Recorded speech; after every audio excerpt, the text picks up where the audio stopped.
네, 다음으로 코스맥스도 살펴보도록 하겠습니다. 이제 또 중국이 긴 연휴를 앞두고 있잖아요. 이래서 또 화장품주들이 또다시 좀 주목을 받고 있는 상황에서 중국 법인에 대한 성장 기대감도 또 부각이 되고 있는 것 같아요. 좀 어떻게 볼 수 있을까요?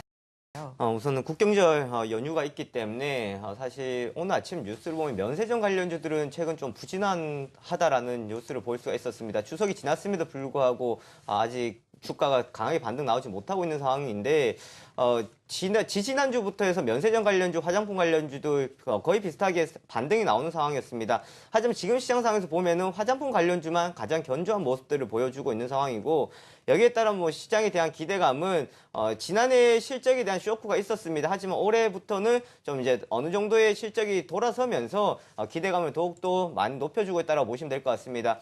거기다가 최근 들어 뭐 코스피 지수 같은 경우에도 지수 흐름들은 좋았습니다. 하지만 시장의 주도주가 없는 상황에서 전체적으로 봤을 때 조금 더 안정적인 투자 매력을 가지고 있는 것이 화장품이다라는 시선들이 몰리면서 아모레퍼시픽을 비롯해서 한국콜마, 코스맥스 전체적인 좋은 흐름들을 보여줬습니다. 특히나 코스맥스 같은 경우에는 색조 화장품을 중국 시장에 승부수를 띄운다라는 건데요. 지금 제2공장입니다. 상하이 색조 공장 완공에 대한 기대감을 많이 높이고 있는 상황인데 이것이 완공된다 그러면은 이제 2억 개입니다. 기존 강조에서 이제 1억 개로 늘어나면은 앞으로 시장에 대한 중국의 진출에 더욱더 긍정적인 영향을 미칠 것으로 보여지고 있는 상황들이 되겠고요. 중국 법인은 지난해에 2천억 원의 매출액을 올렸습니다. 올해는 이제 3천억 원으로 예상을 하고 있는 만큼 지금 전반기에 매출 나온 것을 봤을 때 후반기 뭐 충분히 달성 가능할 것으로 보여지고 있는 상황들입니다. 거기다가 ODM으로서의 뭐 선두주자 코스맥스라고 볼 수 있을 것 같은데 중국 기업들 그리고 글로벌 기업들 역시나 아직까지 코스맥스를 많이 선호하고 있는 상황이고요. 국내 우리가 내놓으라 하는 가장 대표적인 화장품 기업들 역시도 코스맥스와의 관계를 맺고 있다는 점 참고하시면 되겠습니다.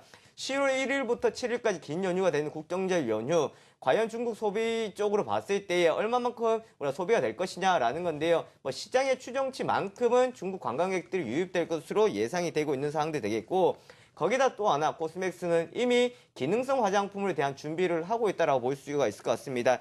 이번 IR에서 밝혔던 것이 6년 뒤에 뷰티 헬스케어 그룹으로 성장하겠다라는 포부를 밝혔습니다. 그만큼 바이오 화장품 시장 같은 경우에는 고부가 가치로서 우리나라 고령화 사회에 진입하고 있기 때문에 과거에 아름답게 꾸미는 것이 아니라 먼저 이제는 예방하고 가자라는 차원에서 기업들이 전체적으로 지금 많이 뛰어들고 있는 사업이다라고 보시면 될 것 같고요. 그리고 사드의 영향들은 이제 좀 제한적으로 많이 풀렸다라고 보시면 될 것 같습니다. 시간이 지나면서 거기에 대한 우려들은 점차적으로 좀 해소되었다라고 볼 수 있을 것 같은데요. 완전히 끝난 것은 아닙니다. 하지만 이러한 사드에도 불구하고 시장에서 충분히 가능성이 나타날 수 있는 것이 바로 코스맥스이지 않을까라는 마지막 의견 드리도록 하겠습니다. 네, 마지막으로 S넷까지 살펴보도록 하겠습니다. 스마트홈, 사물인터넷 시장 성장성에 대한 기대감은 당연한 것 같습니다. 그와 관련해서 S넷도 함께 좀 주목을 받고 있는데 좀 어떻게 평가할 수 있을까요? 우선 사무시장의 확대가 지금 지속될 것으로 예상이 되고 있습니다. 사실 지금보다는 훨씬 더 커질 것으로 보여지고 있는데 뭐니 해도 삼성에 대한 기대감이 크다라고 볼 수 있을 것 같습니다. 최근 삼성에서 사물인터넷 모든 전자기기를 이제 와이파이를 접목시켜서 사물인터넷을 가기 위한 준비를 또 가하고 있다라는 소식에 관련주도 좀 강세를 보였었던 상황들이었습니다. 사물인터넷 시장의 확대는 지금 시장에서 많이 기대를 하고 있는 측면인 것처럼 생활에서 빼놓을 수 없는 상황이라고 보시면 될 것 같습니다. 삼성은 2017년까지 제품의 90%를 사물인터넷으로 연결하겠다라는 계획을 세우고 있다는 점 또한 꼽아볼 수 있을 것 같고요. 국내 스마트홈 시장 2019년 70조 원대로 증가할 것 역시 긍정적인 흐름들입니다.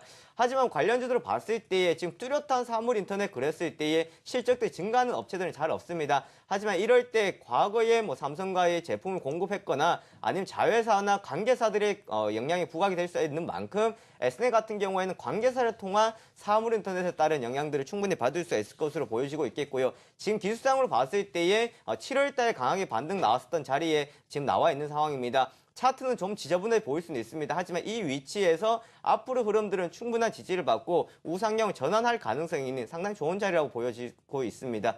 어떤 전략 세워주실 수 있을까요? 모멘텀의 부재인 것 같습니다. 지금 앞서 말씀하셨다시피 수급에서도 그렇고 재료도 없는 상황이고 그렇다고 해서 주가가 지수가 저평가된 상황도 아니기 때문에 좀 쉬어가자라는 생각들을 가지고 있을 수 있을 것 같고요. 지금은 뭐 좀 쉬어가는 전략을 가는 것이 좋을 것 같습니다. 좀 급하게 가기보다가는 본다 그러면 뭐 제약주나 화장품주들 그리고 소형주들 쪽에서는 코스닥 쪽에서는 반도체 관련주들 쪽에 우리가 조금 더 포인트를 두고 보시는 것이 좋을 것 같고요. 그리고 최근 들어 테마주들 상당히 난립하는 모습들을 보여줬었던 상황들이었습니다.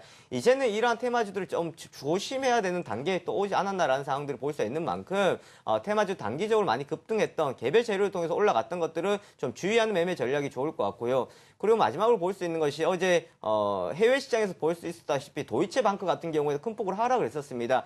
사실 시장에서 지금 크게 이것이 뭐 부각이 되고 있는 상황들이 아닌데 자칫 잘못돼서 이러한 부분들이 글로벌에서 또다시 부각이 된다고 했을 때는 좀 우려스러운 상황들인데 이거는 조금 더 뭐 지켜보고 가시는 전략이 좋을 것 같습니다. 네, 시장 전략까지 세워봤습니다.